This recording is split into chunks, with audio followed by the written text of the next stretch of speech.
안녕하세요. 맛있는 성경입니다.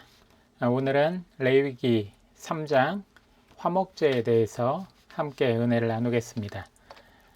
왜 화목제가 번제, 소제 다음으로 위치해 있을까? 이 부분을 잠깐 언급할 텐데요. 소제, 속제제, 속건제의 제물은 지극히 거룩하다라고 규정하고 있습니다.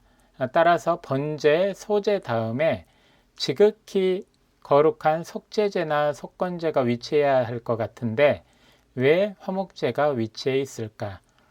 보통 사람들은 이 부분에 대해서 그렇게 주목하지는 않죠. 하지만 조금 더 깊이 묵상하다 보면은 화목제는 보통 나눔의 제사, 배품의 제사, 여러 가지 별칭들이 있습니다. 그 정도로 그렇게 무겁거나 중한 제사가 아니라는 그런 생각을 가지고 있기 때문에 좀 뒤편에 있고, 속죄제나 속건제, 죄에 대한 부분들은 조금 진중하고 확실히 그 부분에 대해서는 중요한 부분이 있기 때문에 앞에 둬야 되는 것이 아닌가라고 생각하는 분들이 있어요. 그런데 오늘 답은 대체적으로 이것은 추정이긴 하지만 번제, 소제, 화목제는 자원해서 드리는 제사입니다. 성격상. 그리고 속죄제, 속건제는 죄에 대해서 때로는 죄에 의한 보상이 반드시 이루어져야 되기 때문에 이건 반드시 의무적으로 드려지는 제사이기 때문에 먼저 자원하는 제사로서 번제, 소제, 그 다음에 화목제가 위치하게 되었다고 추정을 하고 있습니다. 이 화목제는 우리가 크게 세 가지로 성경에서 분류해 놓는 것을 볼 수가 있습니다. 이 세 가지, 감사함, 서원, 자원. 그래서 첫 번째 감사의 화목제, 또 두 번째 서원의 화목제, 세 번째 자원하는 화목제. 감사의 제목이 있을 때, 감사의 조건이죠. 그것이 있을 때 화목제로 하나님 앞에 드린다. 그리고 서원할 것이 있을 때 하나님 앞에 화목제를 올린다. 그리고 스스로 기꺼이 내 감사의 마음 또는 나눔의 마음, 베풀고 구제하는 마음, 하나님께 나아가는 마음으로 자원해서 드리는 화목제가 있는데요. 감사의 화목제는 그날 전부 나누어서 먹어야 됩니다.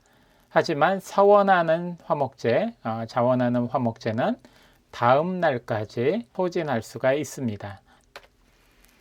화목 제물의 종류가 있습니다. 앞서서 말씀드린 것은 화목제를 드리는 세 가지 종류였고, 이제 화목제를 드릴 때 하나님 앞에 드리는 제물이죠. 암수 구분 없이 소, 양, 염소를 하나님 앞에 화목제물로 드립니다. 비둘기가 빠져 있죠. 번제에는 비둘기가 있었는데요. 가난한 이들의 제물인 비둘기가 제외된 이유. 먼저 비둘기를 번제나 속죄제처럼 상징적인 제사에는 사용할 수 있지만 나눔의 제사인 화목제물로는 부적합했을 것이다. 번제라는 것은 우리의 헌신, 우리의 모든 것을 드린다는 하나님에 대한 믿음의 고백, 이런 것들로 의미를 넣어서 하나님 앞에 드리고 여러 가지 이유가 있었겠죠. 그런데 이 번제 또는 소제는 하나님 앞에 곡물을 가져다가 감사하고 첫 열매를 드리고 이것도 하나의 감사의 마음을 가지고 자원하여서 하나님 앞에 드리는 거였죠. 이것을 드릴 때 가난한 사람도 하나님 앞에 헌신하고 하나님 앞에 감사하는 마음을 드릴 수 있도록 비둘기를 드리거나 아니면 이 곡물을 드릴 때 유향, 그 비싼 유향을 넣지 않고 그냥 하나님 앞에 곡물을 이용해서 음식을 드릴 수 있도록 가난한 사람에게도 규례를 정해놨어요. 하지만 이 화목제는 하나님과의 관계 회복, 또 사람과의 나눔, 교제, 이런 여러 가지 의미들을 가지고 있고 배품에 대해서 의미를 두는 제물이다 보니까 이제는 비둘기를 이용해서 하나님 앞에 드리거나 아니면 곡물을 이용해서 하나님 앞에 감사의 마음을 드리는 것, 이런 상징적인 제사로서 가난한 사람이 분명히 이 부분은 참여를 해야만 되고 하고 싶어 했을 거예요. 그렇지만 이제 화목제물은 나눔이나 베품에 대한 것이었기 때문에 화목제물로서 이제 비둘기를 드리는 것은 부적합하고, 또한 비둘기를 하나님 앞에 드리면서 이거를 가지고 여러 사람이 나눠서 구제하고 분배하고 하기에는 부적합한 동물이었기 때문에 이 부분에서 제외되었을 것이다 라고 추정을 하죠. 그리고 두 번째는 가난한 이들은 베품의 대상이었기 때문에 굳이 가난한 이들이 드리는 비둘기 제물을 규례로 정하지 않은 것으로 추정하고 있습니다. 그리고 화목제의 절차가 나옵니다. 번제는 전부 태워드리는 거였죠. 하지만 이것은 조금 그 부분이 다릅니다. 첫 번째, 화목제물을 드리는 예배자는 제물 위에 안수하고, 그리고 제물을 죽이고 그 제물을 각을 떠서 기름을 떼어냅니다. 그 기름을 떼어낸 것을 제사장에게 주겠죠. 제사장은 먼저 제물을 잡을 때 피를 받고 그것을 제단 사방에 뿌리고, 받은 기름은 제단에서 태웁니다. 그리고 이 번제나 가죽을 제외한 전부를 태우지만 화목제는 기름만 태우고 고기는 나누어 먹죠. 지방은 고대 사회에서는 가장 귀한 것이었고 가장 값비싼 것 중에 하나였어요. 이유는 뭐냐면 힘의 원천이었기 때문에. 그래서 우리도 하나님 앞에 가장 귀하고 가장 흠없는 것을 드린다고 얘기를 할 때 하나님 앞에 가장 귀한 것으로 기름을 드렸던 것이죠. 어떤 사람들은 하나님이 우리의 건강을 생각해서 기름을 태우고 우리는 그냥 살코기만 먹게 했다. 이것은 아주 기본적인 오류를 범하고 있어요. 지금 우리 현대의 상식이나 건강을 가지고 그때를 판단한 것이죠.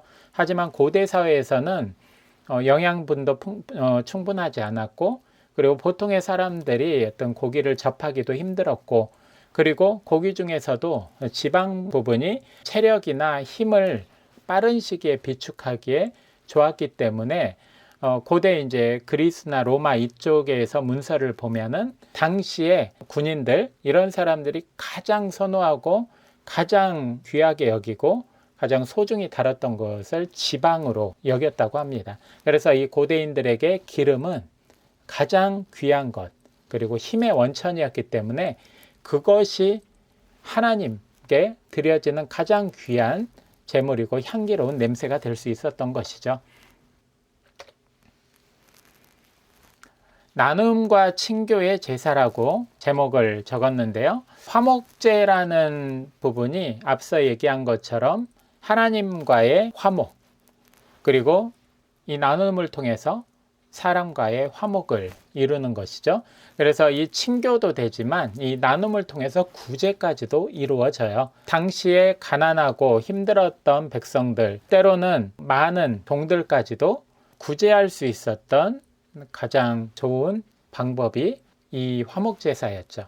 보통의 사람들은 아무런 이유 없이 구제하기는 힘들었겠죠. 하지만 하나님께서 받으시고 또한 하나님께서 받으신 걸로 나누는 거, 일석이조가 될 수 있죠. 하나님께 영광 돌리고 나는 나누어서 기쁘고 또 그 나눔 때문에 내가 하나님의 은혜를 받고 서로 간에 친교를 이루면서 좋은 열매를 맺는 제사가 바로 화목제가 되겠죠. 이 화목제를 통해서 나눔과 친교가 이루어지는데 그 중에 이제 제사장 몫으로 나누어지는 것이 가축을 드리는 거라면 가축의 가슴 부분과 우측 뒷다리 부분을 제사장의 몫으로 가지고 갑니다.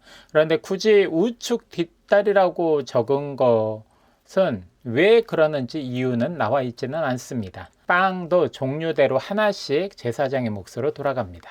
그 나머지 것들은 예배자가 함께 나누어 먹죠.